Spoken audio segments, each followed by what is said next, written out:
I'll let you fire away. Yeah, let's get into it.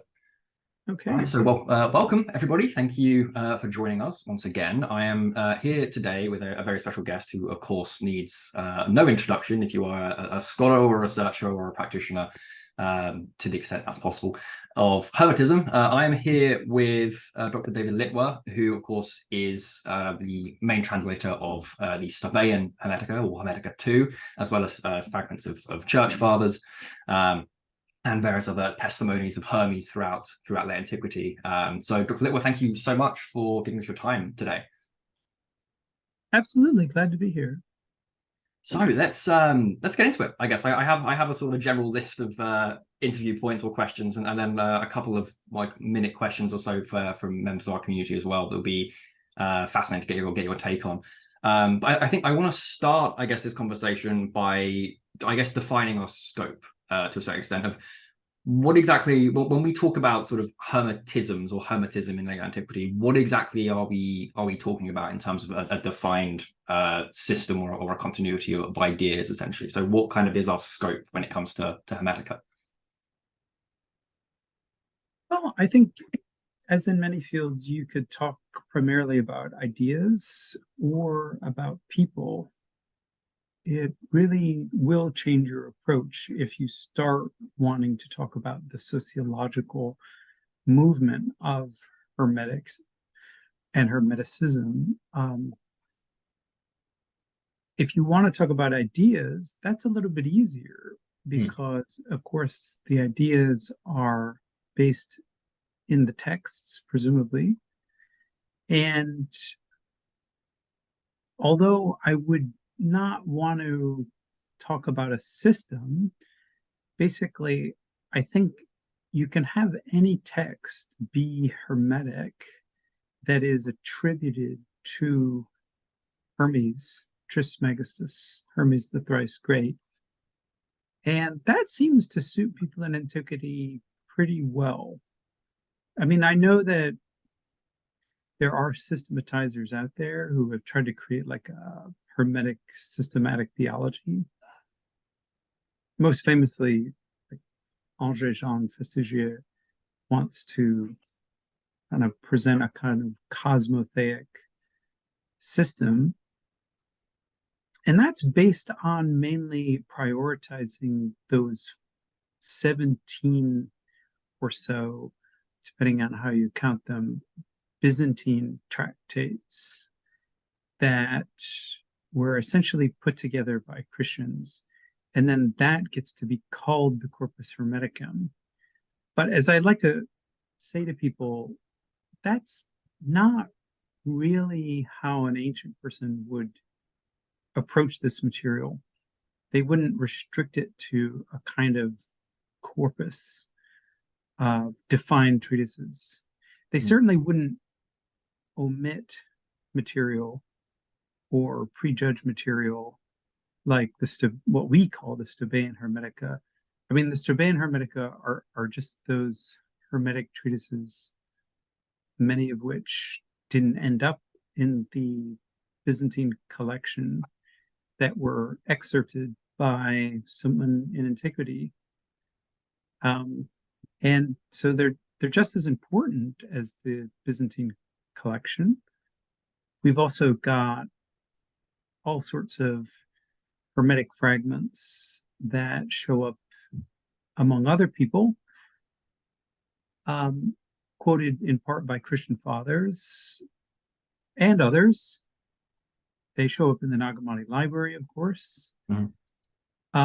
So I guess what we have to imagine in the ancient world is a lot of texts and materials that's not controlled by anything. There's no publisher of the material.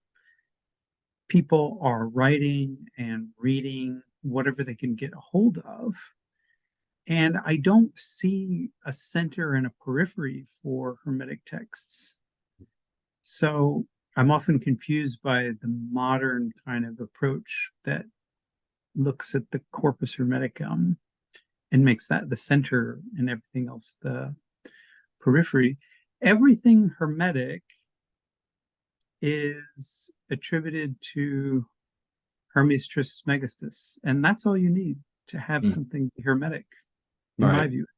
Yeah, so I guess it also raises by sort of jumping ahead a bit, so we can loop around certain things. But the question sort of coming up in my mind is a very prominent question, I guess, in current scholarship of Hermetica around this idea of Hermetic communities and how much how much texts were being written by communities, and the phrasing maybe groups would be better, because community kind of has certain notions about it. I think people kind of romanticize the idea, but do we have what sort of is the evidence that these texts are circulating through, I guess, milieus of what we can call Hermetic practitioners, as opposed to it being, I guess, just a purely literary phenomena? Well, so we can distinguish, I think, two kind of sociological entities, maybe three, when we're talking about the readers of the Hermetica. I think I would be very comfortable talking about a Hermetic audience cult, the kind of sociological entity that there's lots of fan readers of the Hermetica, and they have what probably were like discussions amidst each other or among each other, and they shared Hermetic texts and ideas. And we see this in the Nagamani library, where the scribe says, I've got lots of Hermetic treatises. I don't know which ones you have, so I'm not going to record them all, but I'm going to give you what I think are the juicy bits. So it's a shame as well, because we don't know the other ones. Right. Admittedly, that's my paraphrase. I mean, go read his little. Of course, yeah. He gives us a bit of the perfect discourse, or the Asclepius. Interestingly, apparently the part he liked. Then we have the prayer of thanksgiving and the discourse on the 8th and the 9th, and so that was entirely new. That latter treatise. So basically, we've got regional kind of communities. It looks like in North Africa, what we call the Asclepius took off, and there were lots and lots of readers, and lots of people in this audience call were Christians, because you had Christians who were great enemies of the Hermetic literature, stodgy old people like Augustine, but then you had great fans like Tantius and Arnobius, who are other North Africans. So there's a mixed response. Now, recently, a fair number of people like Christian Bull, and to a certain extent, Wouter Hanegraaff, and others want to talk about distinctly Hermetic groups, which I think it would be fair to say are communities, in the sense of being more tight-knit in their structure and social and emotional bonds. That's a sociological entity that, as I'd like to remind people, there's no external archaeological evidence for that. Crispell talked of a Hermetic Lodge by analogy of the Masonic Lodge, and it would be wonderful to find an inscription or some kind of foundation. I think it's like distinctly Hermetic, that we can attribute it to it. Right. That sort of external evidence we are still utterly lacking. And one of the things that interests me is that where we think that Hermetic group or community was, Alexandria, probably in the late 2nd or early 3rd century, we would imagine that Christian authors in the vicinity, like Clement and Origen, would take note of them Hmm. But actually, they don't at all. And you might argue, well, that's simply because they didn't view them as competitors. Threats or anything, yeah. They weren't Christians. They didn't, Hermetic people didn't claim to be Christian, but they did have some obvious familiarity with the book of Genesis and the traditions of Hellenistic Judaism. So I am genuinely surprised by the silence there. Hmm. I'm very much surprised by it, actually. So basically, you have to take a bit of a leap of faith, and you have to say, well, the external evidence for a tight-knit Hermetic community is extremely weak to non-existent, but the internal evidence is looking more and more promising, because they do mention things like hymns, prayers, certain kinds of food, bloodless food. Right. They mention a holy embrace. There's clearly a model of a teacher-student relationship and an extremely close bond of discipleship.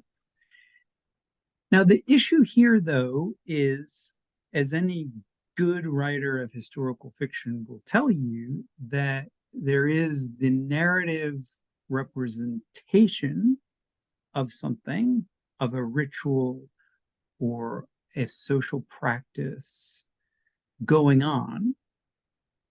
And a lot of people, for whatever reason, in this day and age, are very much prepared to say that that narrative representation of social practices means that social practices were going on. I'm actually more skeptical, and I think that there is potentially an element of fiction going on here, fictionalizing, idealizing. I'm not in any way denying, and I'm not trying to be curmudgeonly. I'm not in any way denying that there could well have been tight-knit Hermetic communities run by, as Christian Bull says, these priests who lost their Or jobs. disenfranchised Egyptian priests, yeah. Right, exactly. That's the phrase. I don't wish to outright deny that, but I do continue to just remind people that until we get some external evidence, I, for my money, am not willing to go gung-ho on a narrative representation. So I suppose, if Christianity died in the first century, we'd be in the same boat, because we'd have Paul's letters, but we wouldn't have any archaeological evidence of Christianity. But we would have the representation of them meeting in houses and having a meal and singing and whatever. So, it's possible, but I'm not going to die in a ditch for it. Yeah. Well, it reminds me, like, the other thing I remember from reading sort of something that's central, I think, to Christian Bull's argument is this idea of, especially with Hermes being this kind of god of almost hermeneutics and translation in a kind of a way, that there is, I guess what we can argue is an ideal Hermetic author and an ideal Hermetic audience, or an ideal Hermetic reader at the same time. So I guess the line of thought that we're going down, I guess, is the extent to which kind of the textual tradition that we have, or the literary tradition we have, is representative of more of kind of like an idealized form or a literary form of Hermetism, versus how much of it was actually practiced and put into kind of the way of Hermes, essentially. Yeah. Well, that ideal reader can also belong to an audience cult. So, yeah, that's where I'm prepared to think of Hermetic Networks. The Way of Hermes, yes, that's interesting, right? Because on the one hand, people like Wouter Hanegraaff and myself included, I mean, we both see that there's a robust Hermetic spirituality in these texts, and we don't want to deny that at all. And so then that would logically mean that we have to commit to the idea of a tight-knit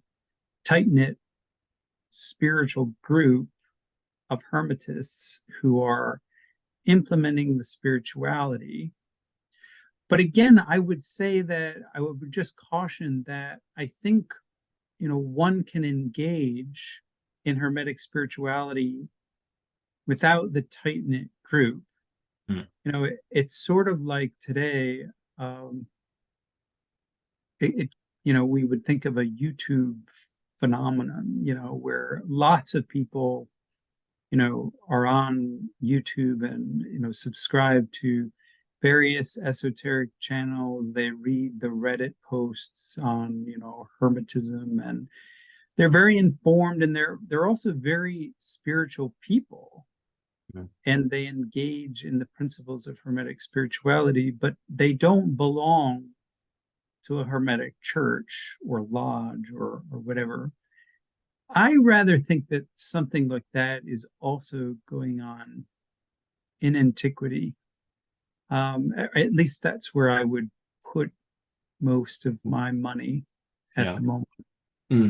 Yeah, it reminds me of, I've seen a couple of scholars, especially in the past sort of 5-10 years, sort of argue this is sort of a similar idea sometimes with Gnostic texts, that there is this kind of, sometimes it's better to kind of consider them almost like there's like a Gnostic spectrum, almost, or a continuum, where it's like there are some texts that display more distinctly Gnostic ideas and others that are leaning on, not so many Gnostic ideas, but they're still kind of all considered Gnostic, because obviously it's a second order term. But to what extent, can we see, I guess, in your experience, is something similar true for, I guess, Hermetic text? Could we even potentially see it as kind of a continuum, or as a kind of a spectrum where you have, this kind of amount of maybe different groups, whether they're connected or interconnected or not, but some of them are kind of leaning on, more distinctly Hermetic ideas and others not so much? Or, well, I think we need to focus again on concrete evidence. And we can use the Nag Hammadi library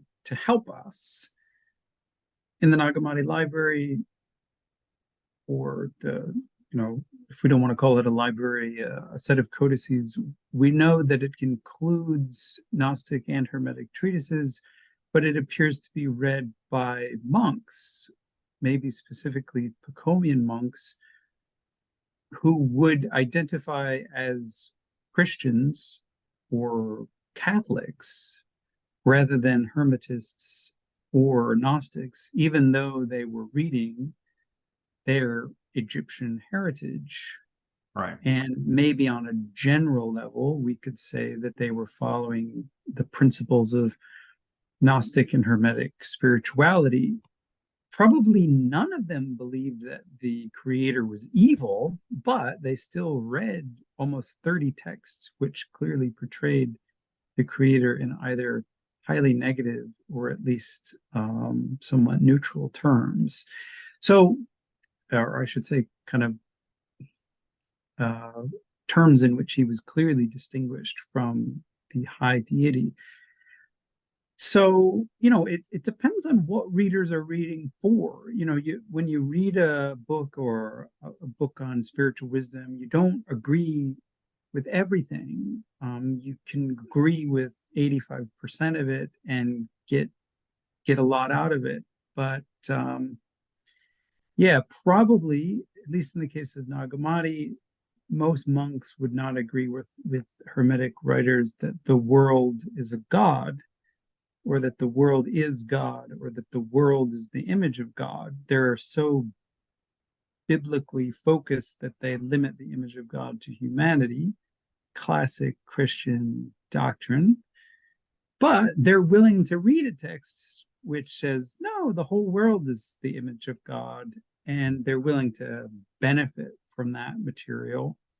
even if they don't buy it entirely, or it's not part of their, it's not in the center of their tradition, they still read the material. Just like, I guess, someone who's interested in Jewish or Christian spirituality today might read Sufi literature. I mean, technically it's not in their tradition, but you can still benefit from it. And so I see in the reception of the Hermetic literature, it also has an Islamic reception, which I cover in the book Hermetica II. It's got a long Christian reception, and in the early period, at least, it had a distinctly Jewish reception. So none of these particular readers, the readers that we can trace, are saying, "Oh, okay, now I'm going to give up my Judaism or my Christianity or my, submission to Allah and call myself a Hermetist and join a Hermetic conventicle." I mean, probably, certainly after the 4th century, that wasn't even an option. But between the 1st and 3rd century, we don't really know what was going on. But certainly we know that the readers are reading the Hermetic material, they're benefiting from it, but they aren't fundamentally changing their identity. Yeah, well, I mean, it's also in a certain way, I guess, that kind of mirrors the shift of identity that even Hermes Trismegistus himself goes through, because obviously he passes through so many different traditions, and this kind of wisdom figure, kind of maybe pre-Christian prophet, he's argued in some medieval texts. But Hermes as a figure is kind of so all over the place as well, and he's sort of in every other tradition in his own way, and he takes on the masks and things that particular tradition needs of him, essentially. And this kind of feeds into another thing that I wanted to talk about as well as the reception of Hermetic texts. I want to kind of touch on the reception of Hermes as a figure of perennial wisdom, as a prophet, but especially one of the things that I guess I would be interested in is how does the reception of Hermes Trismegistus himself as a figure, arguably, because he's obviously connected with Hermetica, but as a figure himself, how does the reception of him differ between these different schools or these different religions, whether he's received as the father of sciences and techne, or as a kind of a pre-Christian prophet in the in the Christian scriptures and things like that as well? Well, right. So if I'm correct that there's no systematic Hermetic theology, that means that Hermes is all things to all people. So you can make him say anything, and he is made to say almost everything.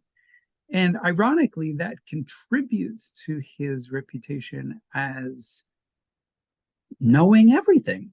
And so I mean, yes, if you were interested in the history of science and you wanted to see Hermes as the inventor of primeval science, and you could look to the alchemical stuff, you could look to him as inventor of war machines, you could look to him as he's portrayed in some of these texts as, knowing all about metals and about the stars and etc., etc.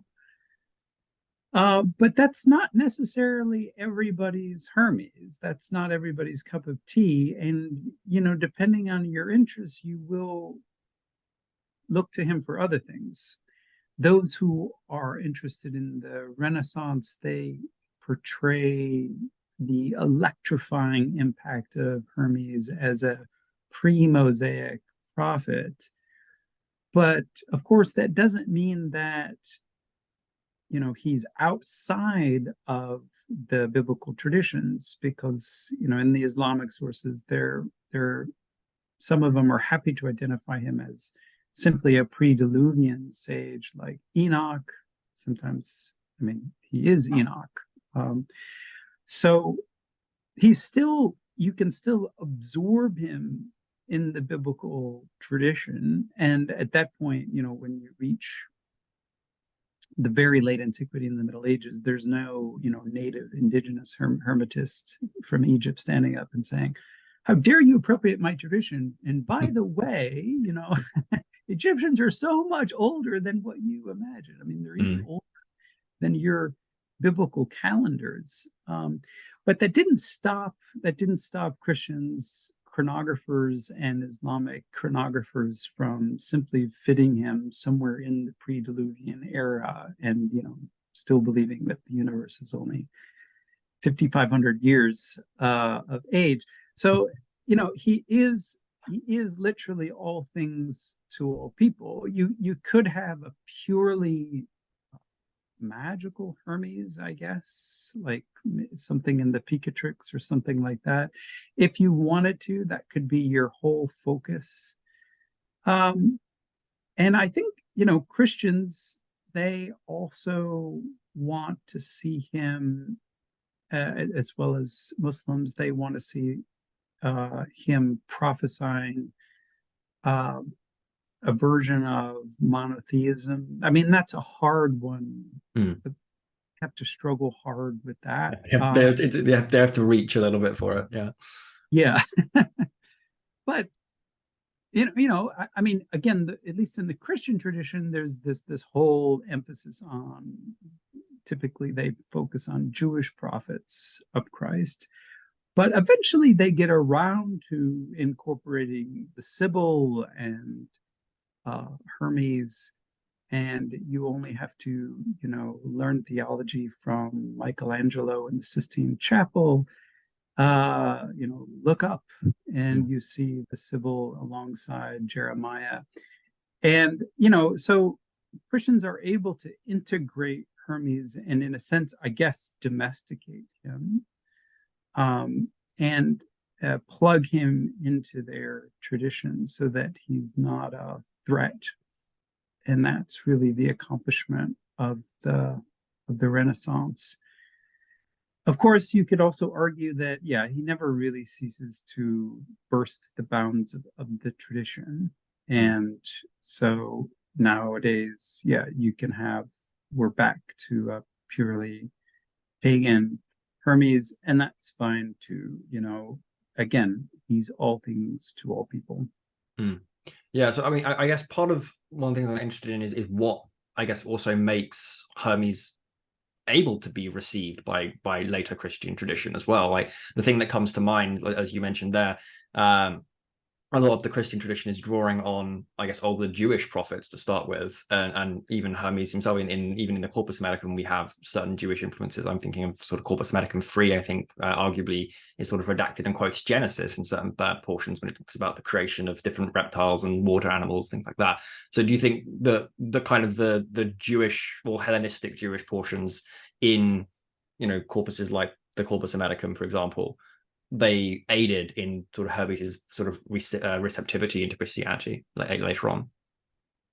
Well, of course, yeah. And, a book that nobody reads anymore, but is still worth noting is Dodd's The Bible and the Greeks. And he talks about Hermetism and, as you say, Hellenistic Judaism. And it's not only Corpus Hermeticum 3, you've also got the quote from Genesis in the Primandres, the be fruitful and multiply bit, or you multiply in multiplying. I forget the exact terminology, but it's clear that whoever is writing these tractates knows at least bits and pieces of the Septuagint.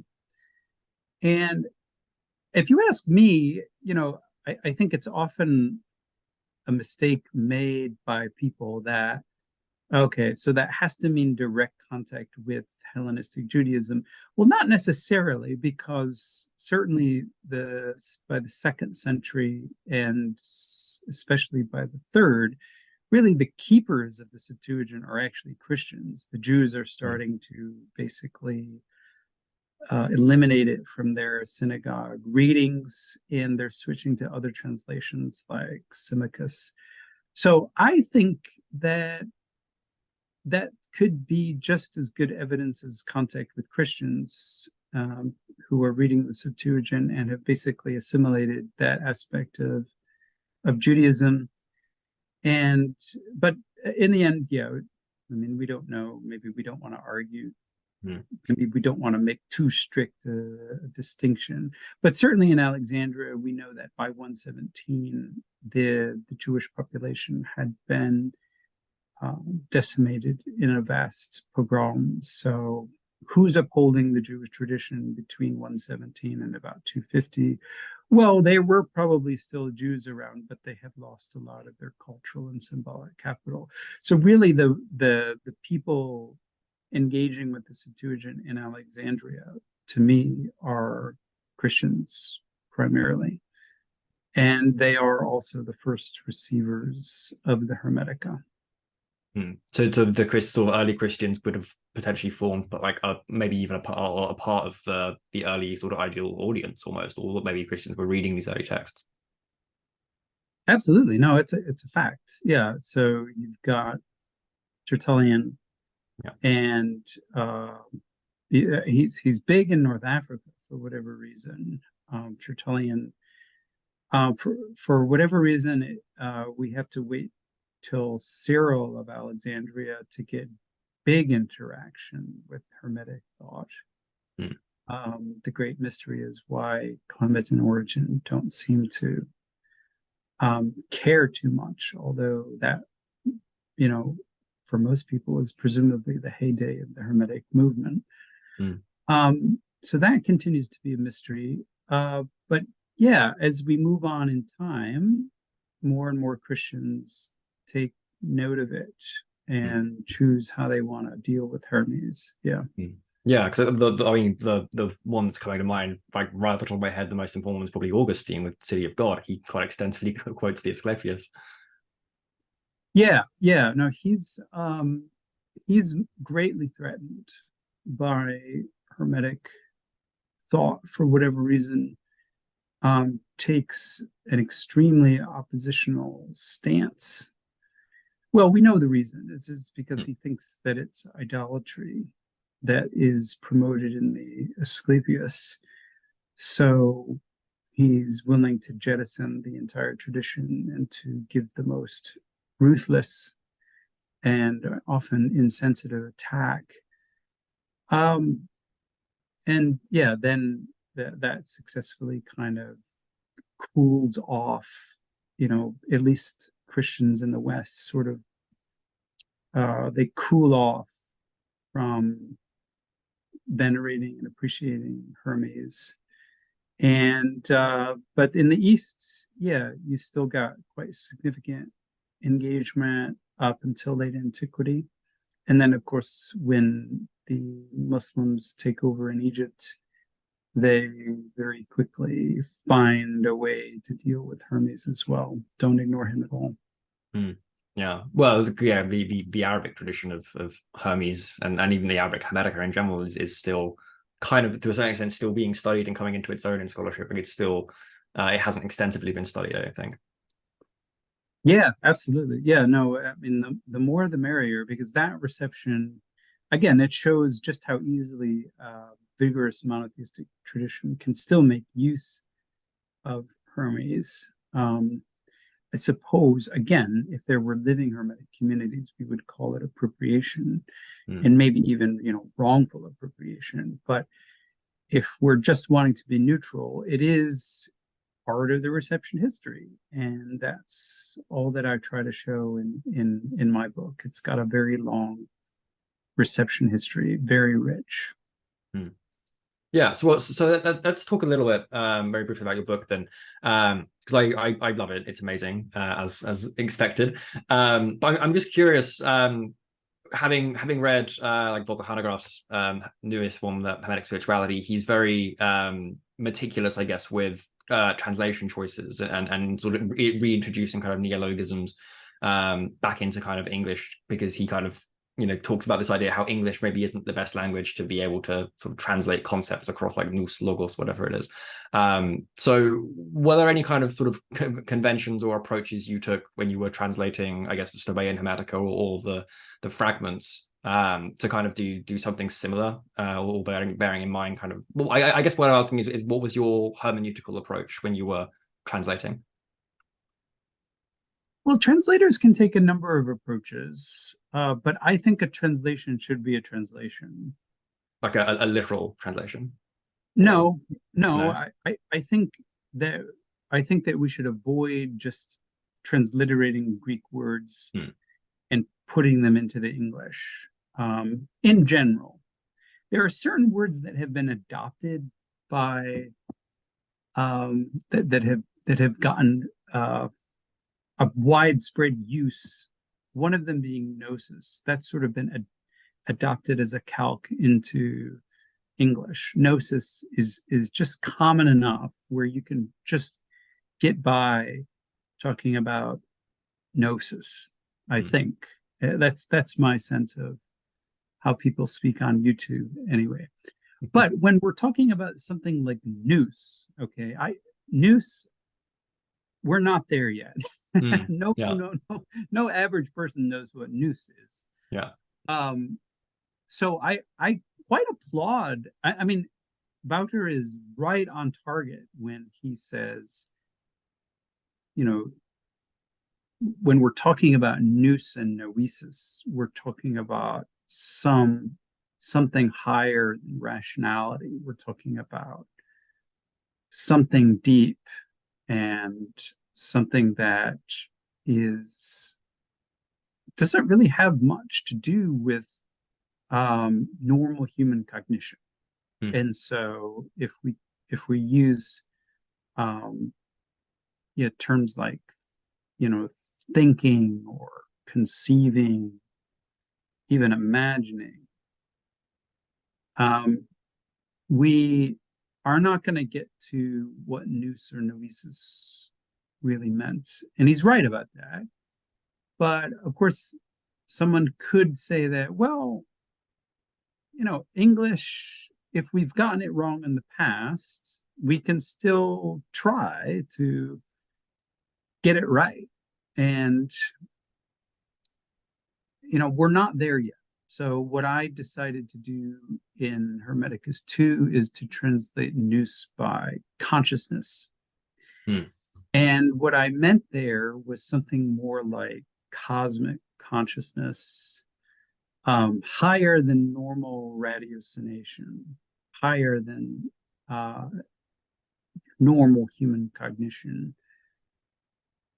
And I mean, I think Wouter did say and can easily say that consciousness that has a range of senses in English, and yeah, we would need to maybe add something like deep consciousness or just throw in cosmic consciousness there or something like that in order to make clear that we're talking about a vivid and deep-seated, deep-rooted form of super rational cognition.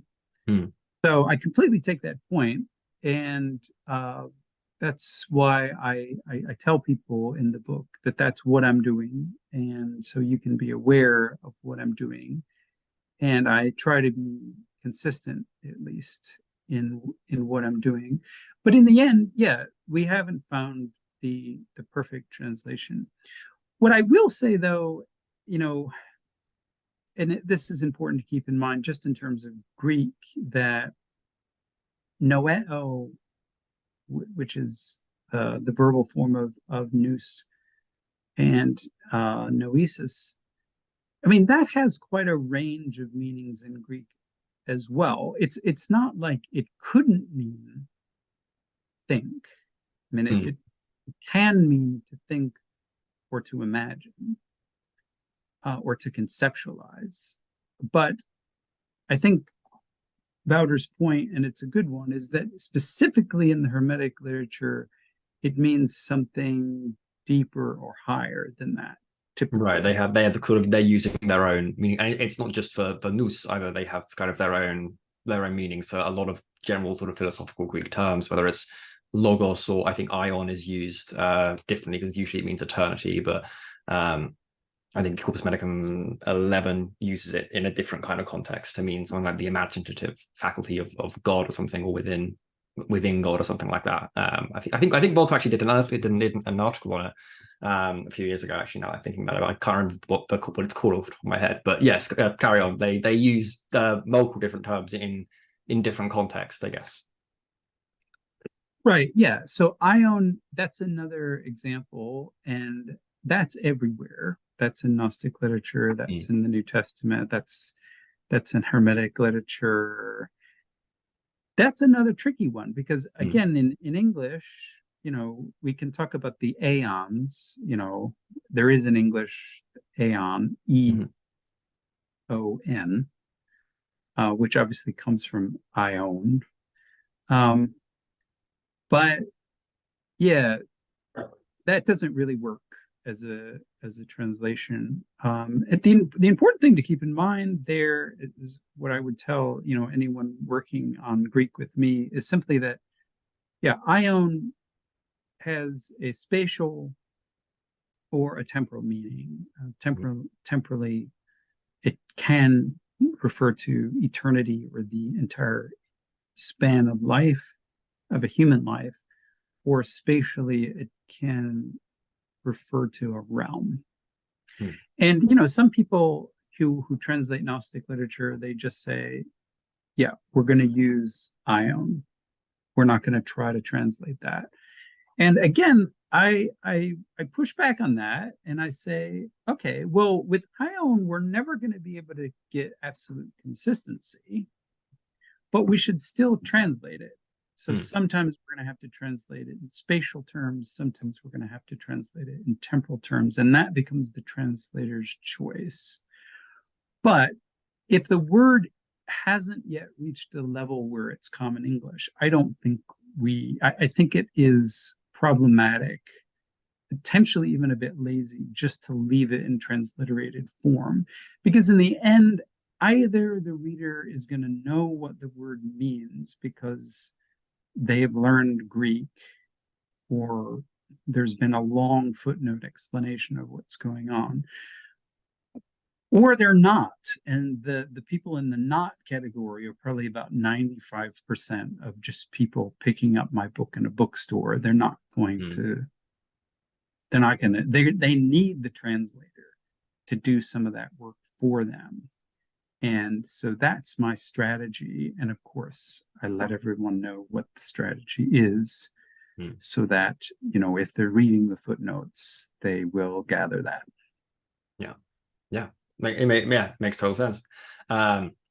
So the last, I have like one or two more questions, just taken from, I guess, my community in general. I had a couple of people ask a couple of questions when I said I was having you on.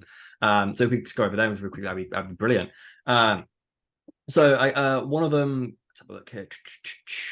Okay, yes, this was an interesting one. So we mentioned Augustine, especially in City of God, kind of being very oppositional to the Asclepius, especially. Is there any kind of evidence that we have? Is Augustine really the first to do that and take a very oppositional stance to something distinctly Hermetic, or do we have any kind of, whether it's literary evidence, I guess it would be, but authors maybe in a Christian sense, or anyone being very distinctly anti-Hermetic in the same way that Hippolytus is doing with Gnosticism, and they're doing sort of the Gnostic polemicals?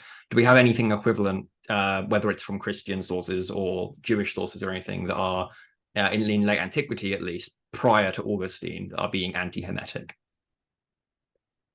Well, interestingly, in North Africa, and we have to think regionally here,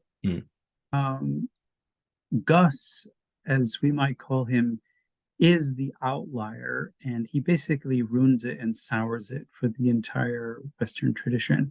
It's interesting that Tertullian and Lactantius and Arnobius, who are three heavy-hitting North African theologians prior to Augustine, they're okay with Hermes. I mean, in general, like Arnobius is maybe not quite so fulsome in his praise, but Lactantius, takes Hermes as, he's his man, and is as good as any other prophet. And Tertullian, um, yeah, is as kind of rigid and kind of conservative as the North African tradition always was. He's not oppositional. Um, and there's a certain local pride because Hermes gets associated with Apuleius, and actually the Asclepius is attributed to Apuleius and gets transmitted with his works. And so if you have any, local pride in your great North African philosopher slash novelist, there's right. They're gonna try and defend him as much as they can.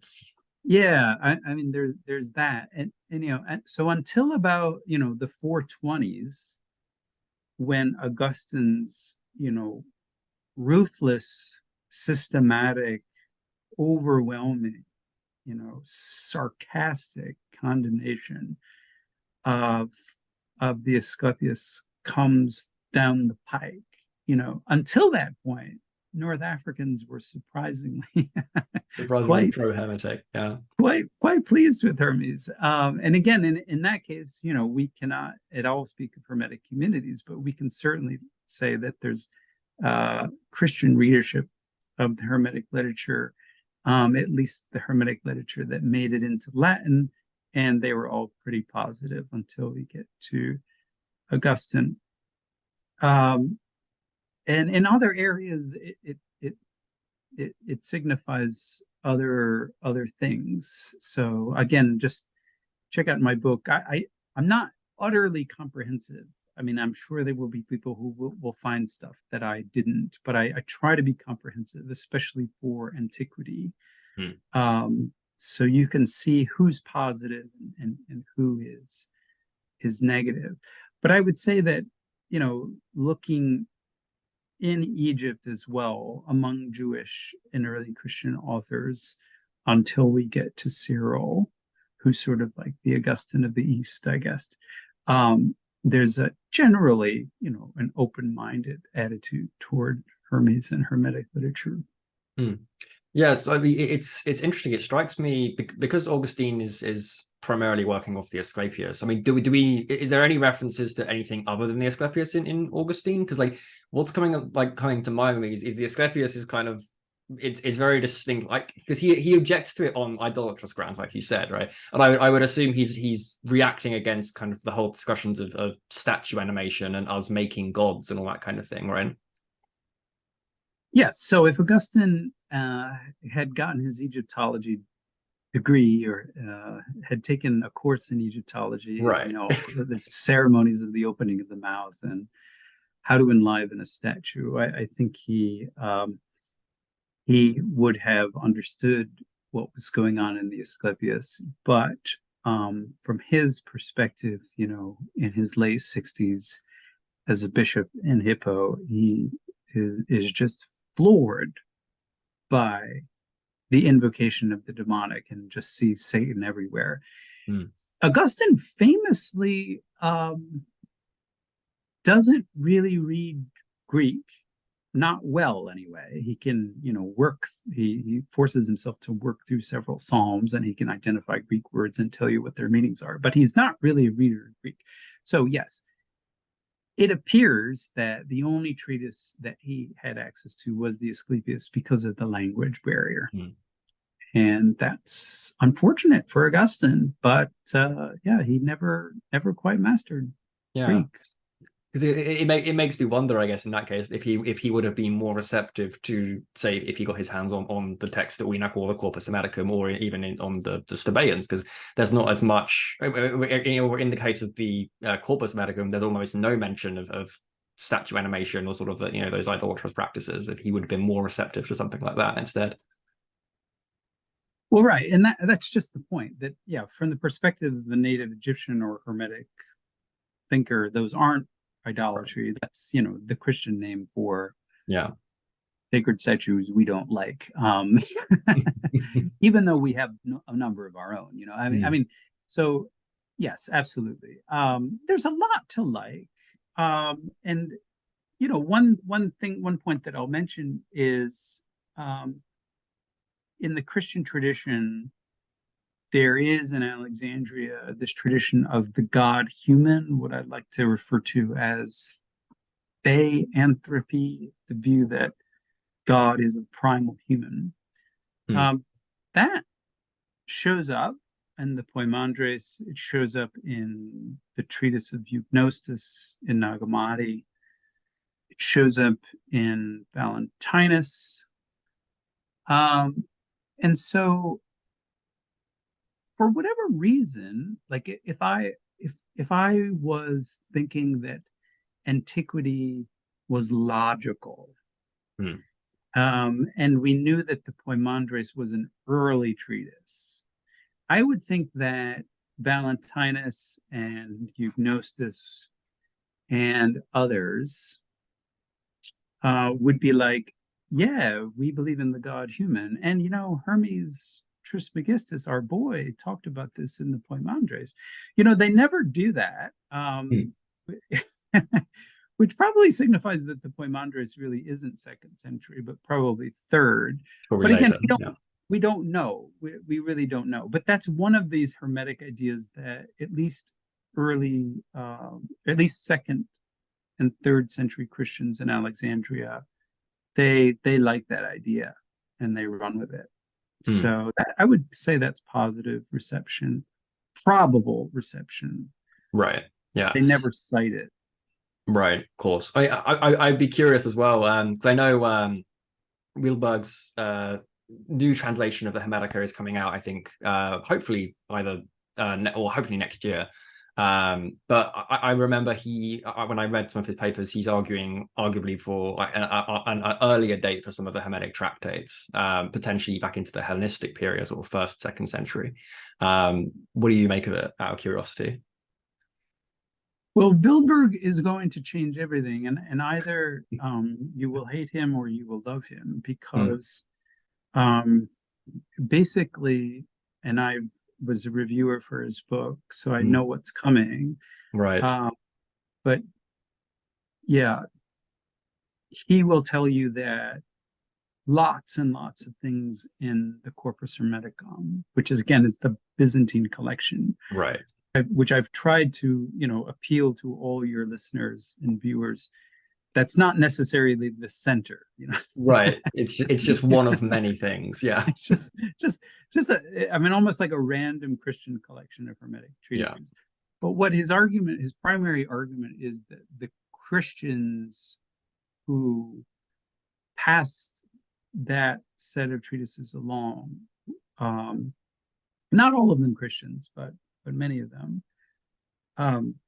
there were also, astrologers in the mix who put in a bunch of things. But basically his thesis is that there's massive amount of interpolation. Like marginalia editing and stuff. From the margins that has worked its way into the main text. And so this is why I'll say you'll either hate Wildberg or you'll love him, because you'll hate him when you find out that all your favorite Hermetic passages, the beautiful boisterous language and all the astrological materials and all of that is going to get cut. All of it. Wow. So so what you think is the Hermetica, Wildberg is going to tell you actually that's interpolation. So then people are going to have to pivot, and I'm sure there'll be a variety of strategies like, oh well, it's still Hermetic even though it's interpolated, and it's just now it's just Christian Hermetic and it's fine. They'll try to protect the material, of course, I'm sure. But I mean, my basic response to Wildberg is there are some cases where he's right on, and some cases where this is more like intuition, because it's a matter of saying like, okay, if we take this bit out, then the other bits connect better. And it's like, do they? I mean, it's a little bit like that. So, when his book comes out, I'm sure we'll have many podcasts and reactions to it. I won't lay all my chips on the table, but I don't think that this will be universally accepted. I think this will remain highly controversial. In terms of the dating, yes, that is also very controversial. He's absolutely right that when you strip away what he considers to be the interpolations in some of the tractates, like in Corpus Hermeticum, what's now known as 16, that he is able then to go back and say, oh, well, we've got all these native Egyptian parallels that go back to the 2nd century BCE. So there's no reason why this material can't be pre-Christian. But of course, then the historical question is it? I mean, you can find a parallel in the 3rd century BCE, but does that mean that your text goes back that far? Right. I don't know.